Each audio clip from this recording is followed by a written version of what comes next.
Então tá, minha gente. Muito bom dia, boa tarde, boa noite. Hoje nossa aula então é da competência número 4, né? Estamos aí na revisão das nossas competências, reta final, e vamos dominar tudo aqui, olha só. A competência número 4, ela pede para a gente compreender as interações entre organismos e ambiente. Portanto, é uma competência bem voltada, né, para a biologia, mas é claro, vai ter aí as outras matérias também, né? E compreender essas interações, em particular aquelas relacionadas à saúde humana, relacionando conhecimentos científicos, aspectos culturais e características individuais. Tá? Então é assim, pessoal, é compreendermos, né, que o organismo não é ninguém se não for o seu ambiente. O organismo ele é só uma continuidade do ambiente separado por uma membrana, né? Algumas pessoas gostam de reconhecer dessa maneira. E aí a habilidade primeira da habilidade 4, da competência 4, é a habilidade 13, que é a habilidade da genética, né? Reconhecer mecanismos de transmissão da vida, prevendo ou explicando a manifestação de características dos seres vivos, né? Então aqui a gente vai ter que distinguir, né, fenótipo, que é a característica, de um genótipo, que é aquilo que está no núcleo, né, a sequência gênica em si. Vamos falar de mutações, vamos falar de geradores de variabilidade genética, né, recombinação genética, tipos de herança genética. Então, por exemplo, se temos a herança mitocondrial versus a herança cromossômica, que é o conteúdo que está no núcleo mesmo, e por aí vai, né? E a gente vai ter que trabalhar com probabilidade genética, análise de genealogias e por aí vai. Bom, a habilidade 14 já é uma habilidade que vai focar um pouco mais em fisiologia humana, vai focar mais também em fisiologia vegetal e também um pouco em ecologia, porque olha só, a habilidade 14 ela pede para identificar padrões em fenômenos e processos vitais dos organismos, como manutenção do equilíbrio interno, defesa, relações com o ambiente, sexualidade, entre outros. Ou seja, aqui, pessoal, a gente vai é, perceber os processos que vão manter o organismo estável em relação ao seu ambiente. Pode variar a temperatura, o organismo vai buscar manter-se na sua mesma temperatura, né? Vai variar o pH, o organismo vai buscar manter-se numa mesma faixa de pH. É a homeostase, né? Um conceito muito importante, o equilíbrio interno, ainda que o ambiente varie. A gente vai falar também, né, de relações ecológicas, né? Ecologia de comunidades, portanto, que é justamente é, a parte ali de relações com o ambiente. Então, funções vitais dos seres vivos, os sistemas fisiológicos, adaptação desses organismos a diferentes ambientes, fisiologia vegetal, animal e humana, e também, então, as relações ecológicas na ecologia de comunidades. Já a nossa habilidade número 15, né, ela pede para a gente interpretar modelos e experimentos para explicar fenômenos ou processos biológicos em qualquer nível de organização dos sistemas biológicos. Então, aqui, pessoal, é uma habilidade bastante interpretativa, é exatamente o verbo da nossa habilidade, e a gente vai ter ali, então, experimentos ou modelos científicos, onde nós vamos ter que interpretar esses fenômenos, né, biológicos em qualquer nível de organização. Se é em qualquer nível de organização, eu posso ter aí, né, pessoal, qualquer tipo de ciência dentro da biologia. Posso falar em genética, em citologia, mas também posso falar em ecologia, se eu estiver falando no nível ecossistêmico, por exemplo. Então aqui nós vamos ter classicamente, né, o sistema BO, sistema RH, osmose, ou seja, né, o modelo de transporte através da membrana plasmática, teste de DNA, também é algo bem importante, a visão, a audição, sentidos humanos, e na química ali as escalas de pH, né? Ou seja, a medida de acidez ou basicidade de uma solução. Pode passar. E a habilidade 16, ela vai falar exclusivamente sobre a evolução dos seres vivos, pessoal. Então aqui é compreender o papel da evolução na produção de padrões, processos biológicos ou na organização taxonômica dos seres vivos, né? Ou seja, aqui eu vou falar especificamente de especiação, o surgimento, portanto, de novas espécies, teorias evolutivas, lamarquismo, darwinismo, teoria sintética da evolução, e vamos falar também de mecanismos evolutivos. Então, quais são os mecanismos, as forças que levam à evolução e como que esse processo evolutivo acontece? Então aqui, ó, percebe o seguinte, é o papel da evolução na produção de padrões. O que significa um padrão? Significa uma forma esperada das coisas acontecerem, né? Então eu tenho um padrão ali evolutivo, um padrão na biodiversidade e que a evolução teve um papel, né, com esses mecanismos evolutivos levando a esse padrão. Nós precisamos também descobrir esses padrões, certo? Pode passar. E aí, se a gente está falando da parte, pensando em termos de como é que são essas questões que aparecem na prova, o que que a gente costuma esperar dessa prova? Levando em conta ali os dados que a gente tem acumulados desde 2009 até 2023, o que a gente espera encontrar nessa prova envolvendo a competência 4 são duas questões na habilidade 14. Tá? Em média, esse é o padrão que vem nas provas todos os anos. Duas questões da 14, uma questão das outras habilidades, 13, 15 e 16. Tá, e como é que é o nível de dificuldade dessas questões? Se a gente for olhar o nível de dificuldade, só na questão da habilidade 14 é que eu tenho questões que sejam extremamente difíceis. É de se esperar que isso aconteça, por quê? Porque tem mais questões, né? Então a gente pode distribuir mais esse nível de dificuldade. Não quer dizer que elas vão ser as mais difíceis. É só que nessa distribuição elas acabam tendo um pouquinho de questão que seja difícil. Se a gente for olhar o resto da distribuição, tem muita questão que é muito, muito fácil. E tem muita questão que é fácil, especialmente se a gente pega essa parte de interpretar ali os experimentos da habilidade 15, né? Tem muita questão fácil para essa parte. Se a gente está pensando na habilidade 16, a questão da evolução, alguma coisa entre fácil e médio. Mas, em geral, essas questões dessa competência, elas tendem a ser algumas das mais fáceis da prova. Então, essas são aquelas que a gente vai fazer primeiro, numa primeira vez que a gente olha a prova, que a gente passa os olhos e procura alguns temas específicos, palavras-chave associadas com essas habilidades. Vamos dar uma olhadinha sobre as questões? Bom, vamos falar um pouquinho aqui sobre algumas técnicas que podem cair, né, nas nossas habilidades da competência número 4. Quando eu falo de técnica do DNA fingerprinting, pessoal, eu estou falando de impressão digital genética, né? O famoso exame de DNA, teste de DNA.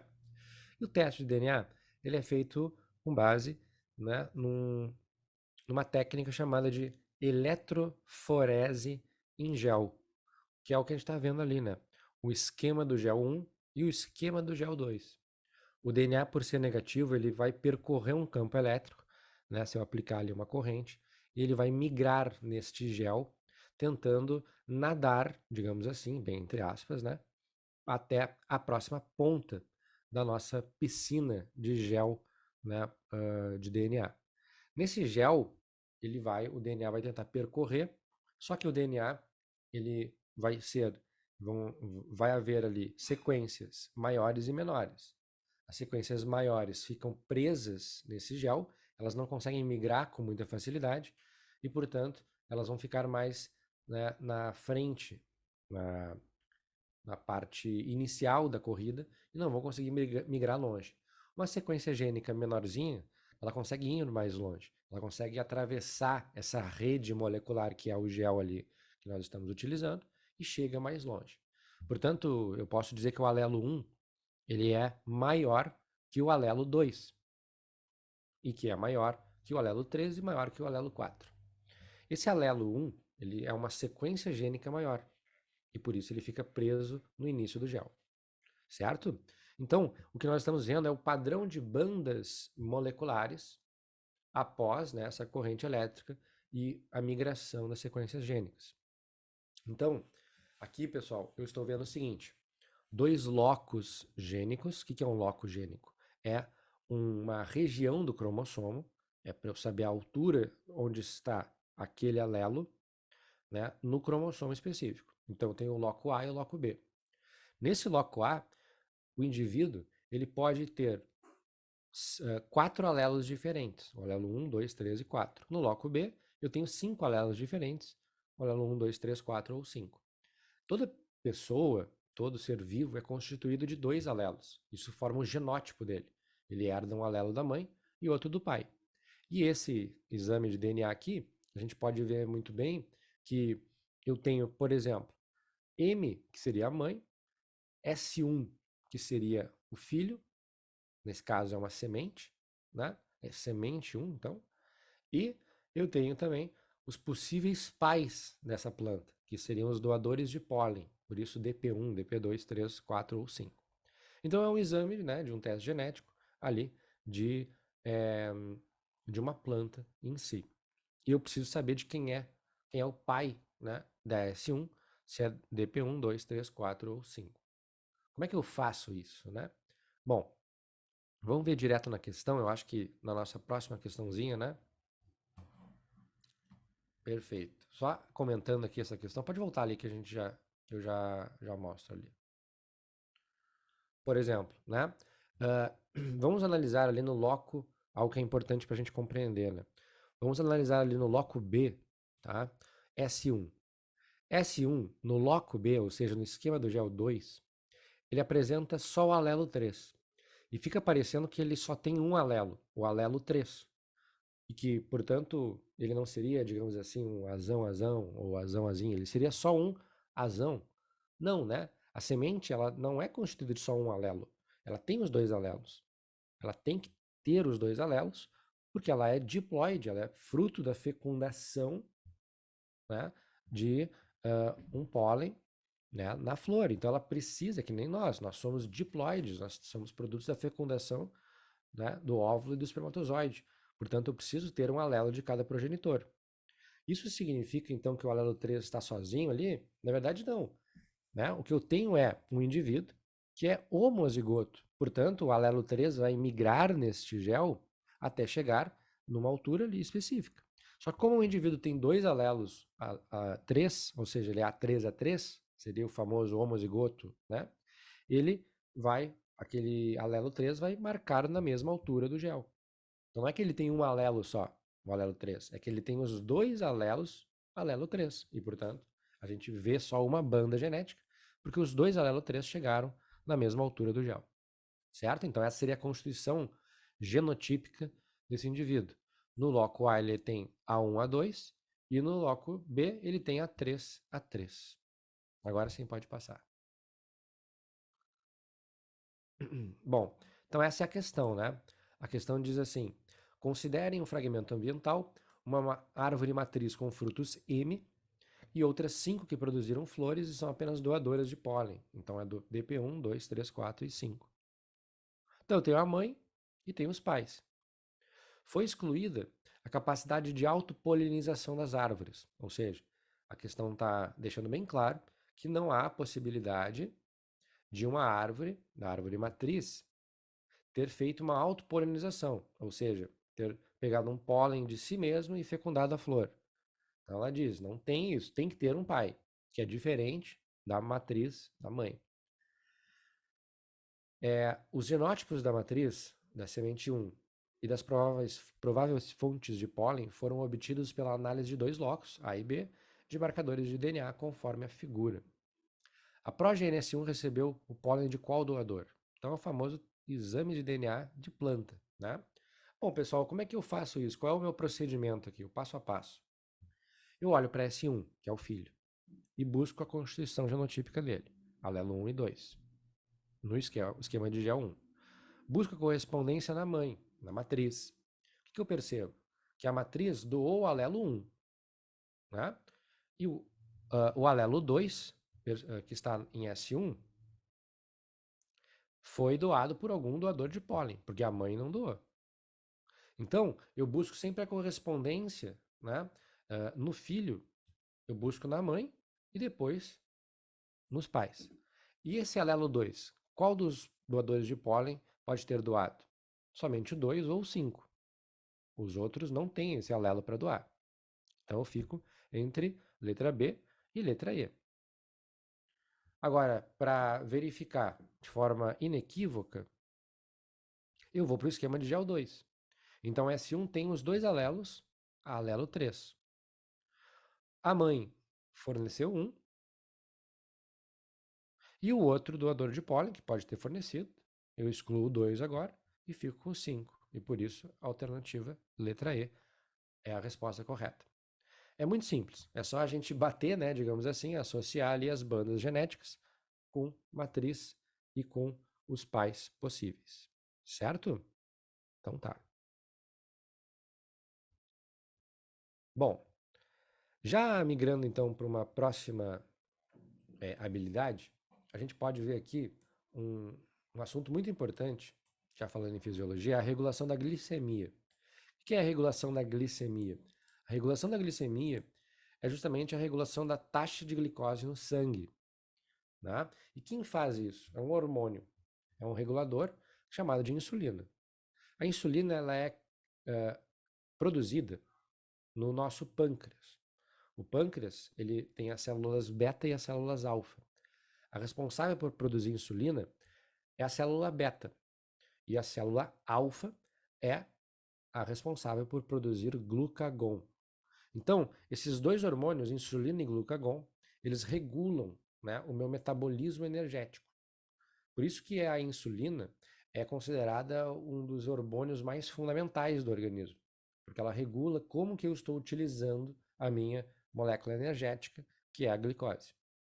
Então, a situação, né, as situações fisiológicas são as seguintes. Se eu como um alimento, eu tenho então uma alta taxa de glicose depois da digestão no meu sangue. Essa glicose, ela inibe as células alfa e estimula o pâncreas, a presença de glicose sanguínea, estimula o pâncreas, as suas células beta, a produção de insulina. A insulina vai atuar na corrente sanguínea, né, permitindo com que a glicose entre nas células musculares, neuronais e por aí vai. Então, essa insulina no fígado vai promover o seguinte: o fígado absorve a glicose e o excesso de glicose, aquilo que eu não utilizar no momento, eu vou armazenar na forma de glicogênio. E o glicogênio vai estar lá dentro do meu fígado. Agora, um outro sinal, quando eu estiver, por exemplo, em jejum, ou eu sequei ali a minha fonte de glicose que eu tinha no sangue, é o sinal contrário. É a baixa taxa de glicose inibe a célula beta e estimula a célula alfa. E o pâncreas, portanto, vai liberar, produzir glucagon. O que o glucagon faz? O glucagon, como o hormônio do jejum, ele faz o contrário da insulina. Ele estimula o fígado a quebrar aquele glicogênio que ele tinha construído. Lembrando que o glicogênio é uma cadeia molecular de várias glicoses grudadas. E esse fígado, portanto, vai quebrar o glicogênio, a minha reserva de carboidrato, liberando glicose da minha corrente sanguínea e iniciando o ciclo de novo, né? Essa alta taxa de glicose. Quando eu utilizo o meu glicogênio, estimula minhas células beta, inibe as células alfa e assim por diante. Então é muito importante o seguinte, né? Qual é a relação aqui? Se tem uma alta taxa de glicose, a insulina estará ativa. Se tem uma baixa taxa de glicose no sangue, o glucagon estará ativo. Certo? Beleza. Bom, como que isso pode aparecer? Né? Olha só. Vamos direto para o comando para compreender o que se pede. Então, na nossa habilidade 14, a gente vai ter ali questões já envolvendo essa nossa fisiologia hormonal, né, o sistema digestório, no caso, falando sobre os hormônios regulatórios. Então, olha só. Em caso de um indivíduo com hipoglicemia, hipo é pouco, né? Então é uma baixa taxa de glicose no sangue. O hormônio citado que atua no catabolismo induzirá o organismo a. Bom, então a gente vai lá para o texto. Anabolismo e catabolismo são processos celulares antagônicos, que são controlados principalmente pela ação hormonal. Por exemplo, no fígado, a insulina atua como um hormônio com ação anabólica, enquanto o glucagon tem ação catabólica e ambos são secretados em resposta ao nível de glicose sanguínea, como nós vimos na imagem anterior.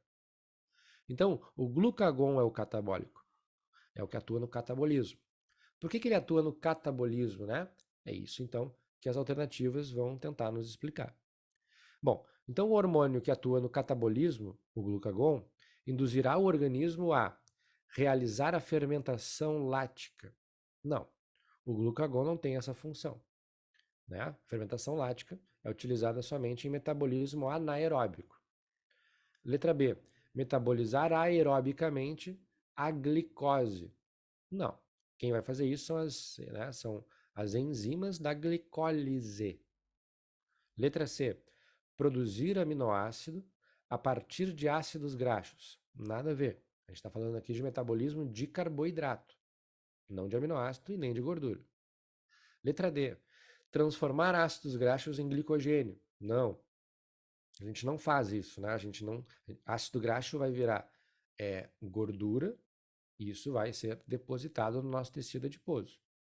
Portanto, sobra a letra E, que é estimular a utilização do glicogênio. Claro, isso é um catabolismo, né? Catabolismo significa degradar a matéria orgânica. Anabolismo significa construir matéria orgânica. E nesse caso, eu estou quebrando o glicogênio, liberando dosezinhas de glicose no sangue, porque o indivíduo está em jejum, ele está em hipoglicemia. Então, o meu fígado, né, vai acabar degradando esse glicogênio pela liberação de glucagon lá no pâncreas. Certo? Compreendido essa questão? Então, bola para frente. Cristiano, por favor. Então, vamos lá. Falar um pouquinho sobre pH, que faz parte da habilidade 15, tá? Bem recorrente dentro da habilidade 15. O que é a escala de pH? A escala de pH a gente utiliza para identificar se um meio é ácido ou básico, ou até mesmo, então, a identificação do meio neutro. A escala, a gente tem como referência o pH. Lembrando que a gente pode determinar o pOH também, mas por uma questão de referência, a gente usa a escala como sendo a escala somente de pH. O que nós temos dentro da escala de pH? Ela varia de 0 a 14, onde o 7 é neutro, abaixo de 7 ácido, acima de 7 seria o meio básico ou alcalino, certo? Então, cada unidade dentro dessa escala de pH, tá? Não esqueçam que como a gente calcula isso usando o logaritmo, né? O logaritmo de 10, cada unidade dentro da escala de pH, ela varia de 10, ou seja, uma substância que tem um pH 1 em relação a uma substância que tem pH 3, o pH 1 é 100 vezes mais ácido do que o pH 3, porque cada unidade é como se fosse 10. Então, 3 para 1 são 2 unidades, 10 vezes 10, 100, certo? Então, por exemplo, o pH 1 é 1000 vezes mais ácido do que o pH 4, tá? Isso variando, então, dentro da nossa escala de pH. Aqui nós temos dentro dessa escala de pH alguns exemplos, né, de substâncias comuns nossas cotidianas, né, e alguns valores estimados do pH desses meios. Como, por exemplo, quando ele fala em bateria, estamos falando do ácido de bateria, aquele usado na bateria dos automóveis. Ele tem um pH muito próximo de 0, são extremamente ácidas, né? Geralmente essas baterias contêm em seu interior ácido sulfúrico numa concentração bastante elevada. O nosso ácido estomacal, o que seria o ácido estomacal? O suco gástrico, né? Lembre que o suco gástrico, ele é formado, dentro da sua composição, nós temos o ácido clorídrico, que vai compor o suco gástrico. E bastante, né? Uma substância bastante ácida, né? pH girando em torno de 1, certo? E aí nós temos ali produtos mais cotidianos nossos, como o limão, com pH em torno de 2, o vinagre, que é uma solução de ácido acético, a 5% tem um pH em torno de 3, o tomate 4, o café, né, bastante ácido, né, tem um pH 5, o leite, que é sim, ele é ácido, pH 6. Água, pessoal, quando a gente fala em água, a gente está falando de água pura, aquela água chamada de destilada, né? Esta água sim tem pH 7. Se a gente pegar a água da torneira, água mineral, ela pode não apresentar o pH 7, por ser uma água mineral, esses sais minerais, por apresentarem muitas vezes caráter ácido ou básico, podem alterar os valores de pH. Temos água que tem pH em torno de 8,5, temos águas minerais, por exemplo, com pH em torno de 5, certo? Então isso varia bastante. O sangue levemente alcalino, né, um pH em torno de 8, bicarbonato de sódio, né, que se tornou a solução de todos os problemas no mundo, o bicarbonato, né?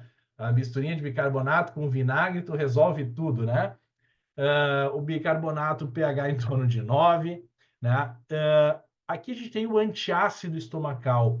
Lembrem, pessoal, que quando a gente tem a questão da azia, né? O que que é a azia? A azia é quando aumenta a concentração dos íons H+, ou seja, a concentração do ácido clorídrico no estômago.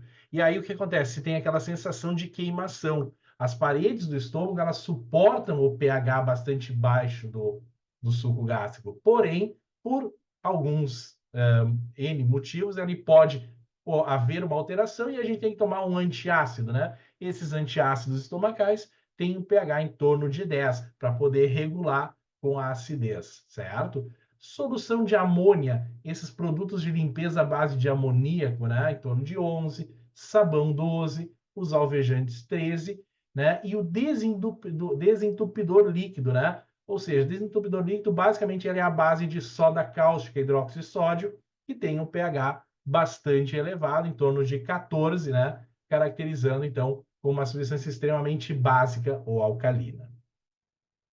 Bom, o que são os nossos indicadores, então?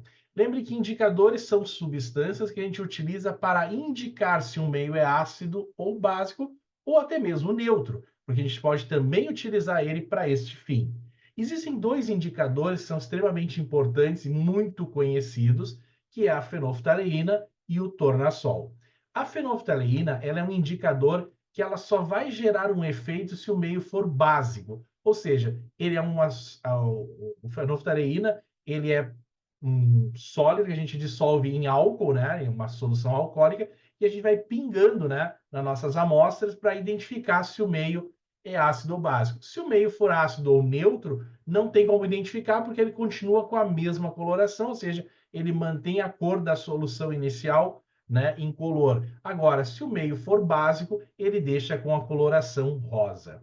Já o tornassol, ele é um papel, esse papel é tratado com o tornassol, que é extraído de um determinado tipo de líquen, que muda de cor conforme o meio. Então, o tornassol ele tem uma cor, geralmente ele é um papelzinho amareladinho. Quando a gente coloca em meio ácido, ele fica rosa. Quando a gente coloca ele em meio básico, ele fica com a coloração azul. Então, cuidem, o tornassol e a fenolftaleína, eles têm as cores invertidas, né, em relação ao meio ácido e básico.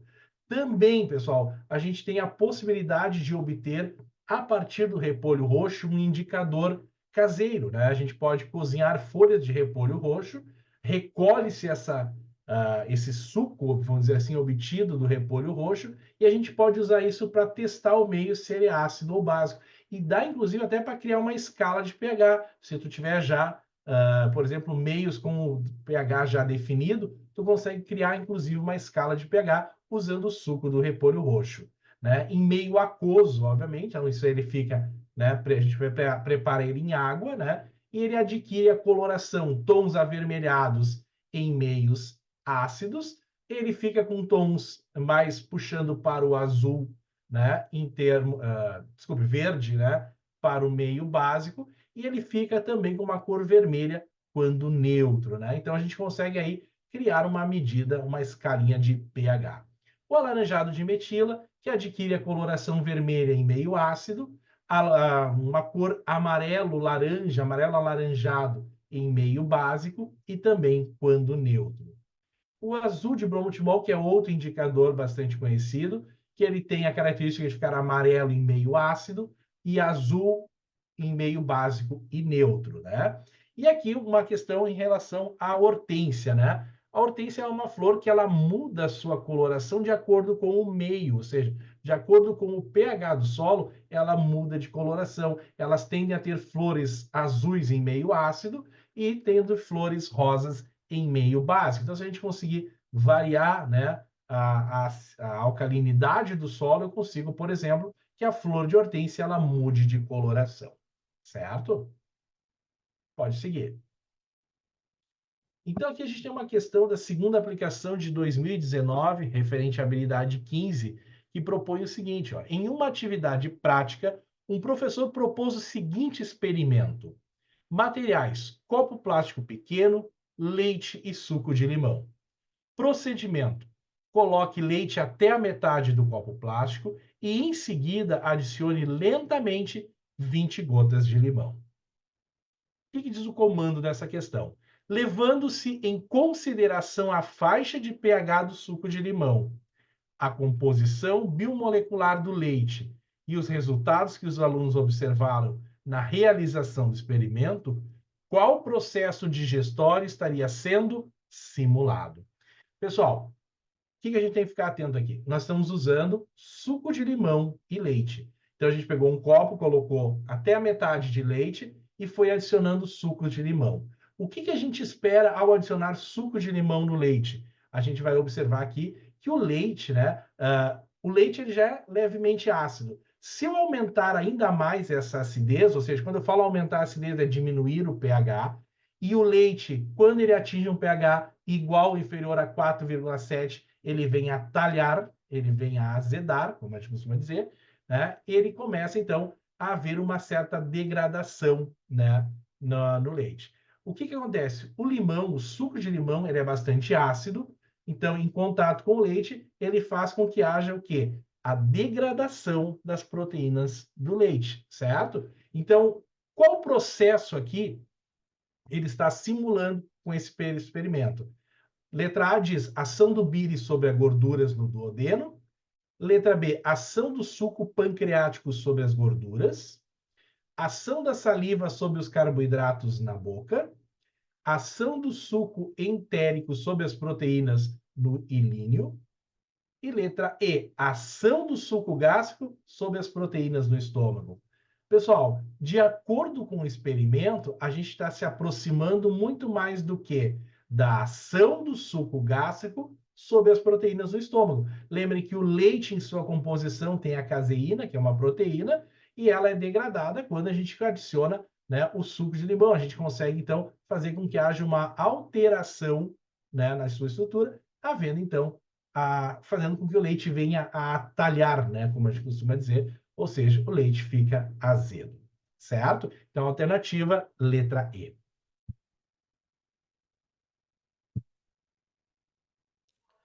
Bom, vamos então agora analisar os conteúdos aqui da nossa habilidade 16. Vamos mudar um pouco de assunto e falar de evolução. Olha só, a gente está vendo aqui duas diferentes estratégias adaptativas, né? Ou seja, histórias de vida das espécies diferentes. Então eu tenho dois padrões aqui. Eu tenho o padrão 1 e o padrão 2. O que eu percebo no padrão 1? Uma prole bem grande, né? Com um número elevado de indivíduos, as tartaruguinhas. No padrão 2, eu percebo uma prole menor, só dois filhinhos ali no nosso ninho. Qual é a diferença? Por que as tartarugas, por exemplo, elas colocam tantos ovos, né? E geram a cada prole um número tão grande de indivíduos? E o contrário, né? As aves, por exemplo, muitas vezes têm só 2, 3 filhotinhos, às vezes um só. Isso são, né, estratégias adaptativas que a seleção natural, né, produziu. Por exemplo, uma espécie que não cuida de seus filhotes, ou seja, a tartaruga vai lá, bota o ovo na praia e vai embora. Se ela colocar poucos indivíduos, se ela der origem a poucos indivíduos, né, a maior parte desses indivíduos vão morrer. E talvez nenhum indivíduo da prole sobreviva. Por quê? Porque não tem cuidado parental. Ou seja, colocando um grande número de indivíduos, a gente consegue, né, que uma parte, pelo menos deles, sobreviva à fase adulta, né, se reproduza e passe as características adiante. Então, o adaptativo aqui é uma espécie que não tem cuidado parental produzir muitos filhotes. Já uma espécie que tem cuidado parental, ela pode se dar ao luxo, digamos assim, de produzir poucos filhotes a cada ninhada. Por quê? Porque eu garanto, enquanto cuidado parental, né, que esses filhotes vão conseguir chegar à fase adulta. Então, a reprodução sexuada sendo muito custosa energeticamente, né, tem um custo muito alto, ela vai, portanto, né, produzir indivíduos, um baixo número de indivíduos, não preciso gastar muita energia, porque eu vou cuidar daqueles poucos que eu vou colocar no mundo. Né? Então, os mamíferos, as aves, são organismos que têm essa estratégia adaptativa de poucos filhotes por causa do seu cuidado parental. certo?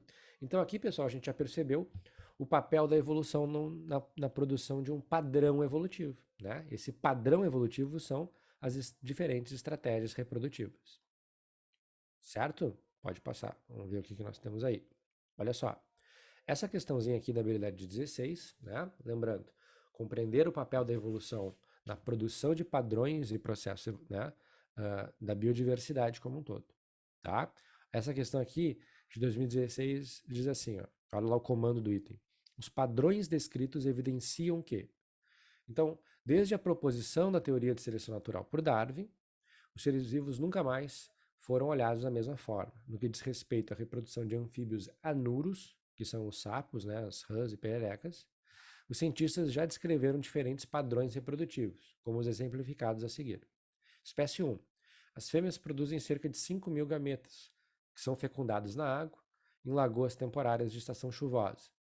Todo o desenvolvimento embrionário, do ovo à metamorfose, ocorre nesse ambiente independente dos pais. Espécie 2. As fêmeas produzem aproximadamente 200 gametas, que são depositados em poças próximas a corpos d'água. Os embriões são vigiados pelos machos durante boa parte do seu desenvolvimento. Espécie 3. As fêmeas produzem por volta de 20 gametas, poucos, portanto, que são fecundados sobre a superfície das folhas de plantas, cujos galhos estão dispostos acima da superfície de corpos d'água, e aí se desenvolvem até a eclosão. E espécie 4. As fêmeas produzem poucos gametas, que, quando fecundados, são abocanhados pelos machos. Os embriões se desenvolvem no interior do saco vocal do macho, até a metamorfose, quando saem através da boca do pai. Então, o que eu percebi? Qual é o padrão aqui, ó, da espécie 1 a 4? Que diminui o número de gametas produzidos pelas fêmeas, né? E que, portanto, vai diminuir o número de indivíduos na prole que está surgindo. Só que eu percebo que também aumenta o quê, né, pessoal? Aumenta ou o cuidado parental, que no caso da espécie 4 é o máximo, né? Não tem como cuidar mais do que colocar os embriões dentro, né, do próprio corpo do pai. E também, né, diminui a capacidade de ter predadores, que é o que acontece ali na espécie 3, né? Ou seja, são fecundados sob a superfície de folhas de plantas, cujos galhos estão dispostos acima da superfície de corpos d'água. Então eles estão mais protegidos contra predadores. Eu posso também me dar ao luxo de ser uma espécie que evoluiu para colocar menos indivíduos. Então, os padrões descritos evidenciam o quê? Que as fêmeas influenciam o comportamento dos machos? Não, né? A gente não está vendo necessariamente isso. Ou seja, a gente vê ali, por exemplo, né, na espécie número 3, não há comportamento do macho descrito de maneira alguma. Letra B. O cuidado parental é necessário para o desenvolvimento. Bom, calma lá. O cuidado parental ali na espécie 1 não existe, né? Nem na espécie 2. A gente não tem cuidado parental nas 3 primeiras espécies. Letra C. O grau de evolução determina o comportamento reprodutivo. Olha essa concepção evolutiva, né? Grau de evolução. O que é isso? Parece que tem uma espécie pouco evoluída e uma espécie mais evoluída. Então, lembra quando eu falo nas aulas de evolução sobre isso? Não é à toa. A prova vai te cobrar essa postura com relação, né, à teoria evolutiva.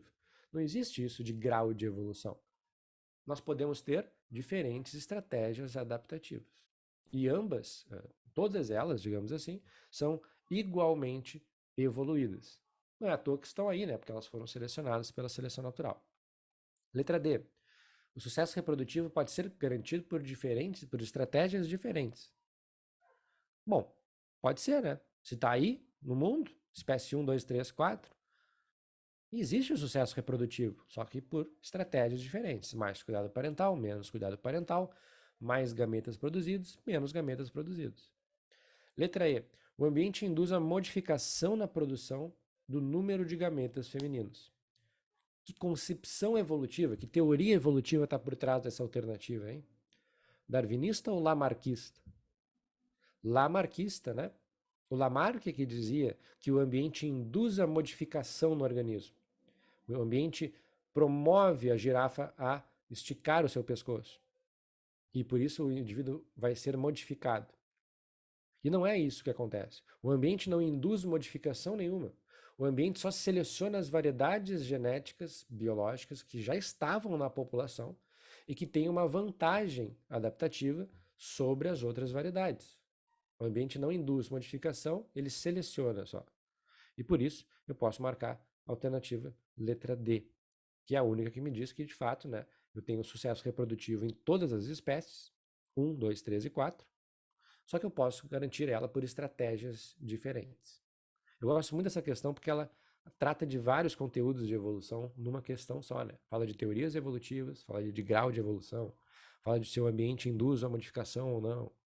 E ainda pede para a gente interpretar os padrões evolutivos que estão descritos na questão. Beleza? Dúvidas?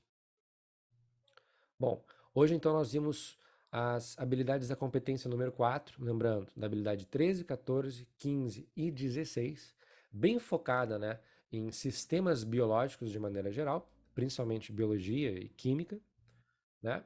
E aula que vem, então, nós vamos revisar a competência número 5. Muito obrigado pela atenção de todos. Por Nossa favor, última Guilherme. competência na semana que vem, né? A última que é com todo mundo, porque daí as outras que a gente Exatamente. vai revisar são separadinhas. É Então, isso para mesmo. quem for assistir depois, esperem lá a próxima.